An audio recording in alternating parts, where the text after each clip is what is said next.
Bonjour à tous et bienvenue dans cette vidéo sur les quartiles.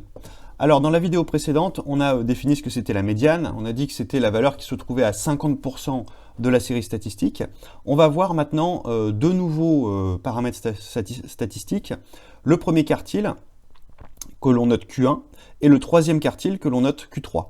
Donc en fait, les quartiles permettent, en rajoutant ça à la médiane, de diviser notre série statistique en 4 morceaux équivalents, en 4 parties égales. Et donc du coup, Q1 correspond à la plus petite valeur qui va correspondre à au moins 25% de la série. Donc c'est-à-dire, c'est la valeur qui va se trouver à un quart à peu près de la série statistique. Le troisième quartile, lui, il correspond à la plus petite valeur, telle qu'on est au moins 75% des valeurs inférieures à Q3. Donc ça signifie en fait que c'est la valeur qui va se trouver aux 3 quarts de la série. Donc en fait, avec le premier quartile, la médiane et le troisième quartile, eh ben on arrive à diviser notre série en 4 parties égales. Alors, à chaque fois, en fait, pour les quartiles, ça correspond à la plus petite valeur telle qu'on est au moins 25% ou au moins 75%. Donc, pour pouvoir déterminer le premier quartile et le troisième quartile, la première chose à faire, c'est regarder l'effectif total, comme pour la médiane. Donc, on a repris les mêmes séries de pointures ici, là. Donc, on va avoir pour la première classe, grand N est égal à 35. Et pour la deuxième classe, grand N est égal à 20. Donc en fait, la méthode, c'est tout simplement, on veut que notre série soit divisée en 4 parties égales, donc on va diviser 35 par 4 pour savoir où se trouve le quart de la série. Donc 35 divisé par 4, ça va nous donner 8,75. 8,75. Et donc, nous, on veut au moins 25% des valeurs. Donc, si on prend la 8e valeur, on aura un tout petit peu moins que 25%.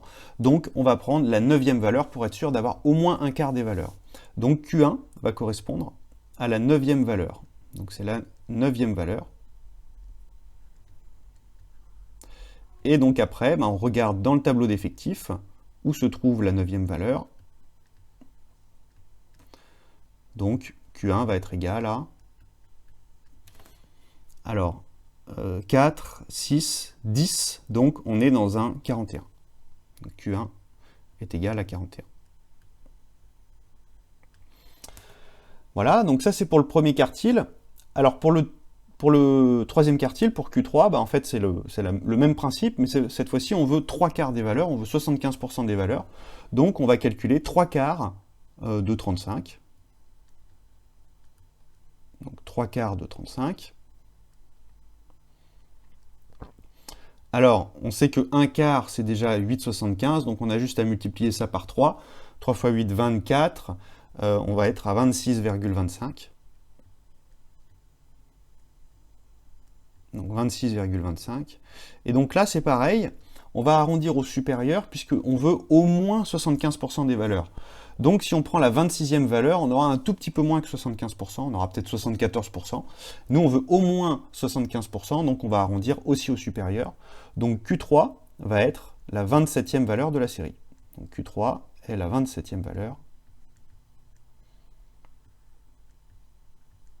de la série. Et donc même chose, on va regarder dans le tableau où se trouve la 27e valeur. Donc Q3 est égal à, alors 4, 6, 10, 15, 22, 32. Donc on va être dans un 44. Donc Q3 est égal à 44.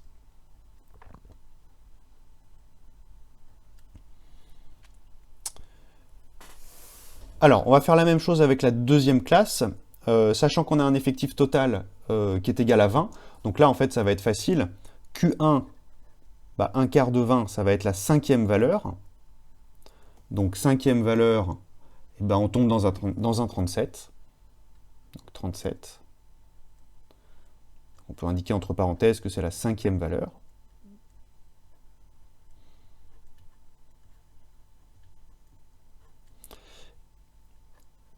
Et donc Q3, lui, va être, donc 3 quarts de 20, c'est égal à 15, donc Q3, ça va être la 15e valeur. 15e valeur, bah, si on compte à l'envers, on arrive dans un 40. Donc Q3 est égal à 40. Et donc c'est la 15e valeur.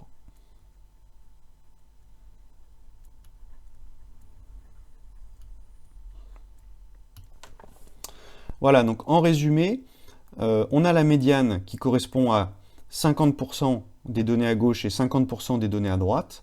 Et en fait, à partir du premier quartile et du troisième quartile, le premier quartile lui correspond à 25%, le troisième quartile il correspond à 75%.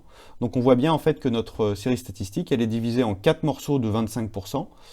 Un premier entre la valeur minimale et Q1, un deuxième entre Q1 et la médiane, un troisième entre la médiane et Q3, et un quatrième entre Q3 et la valeur maximale.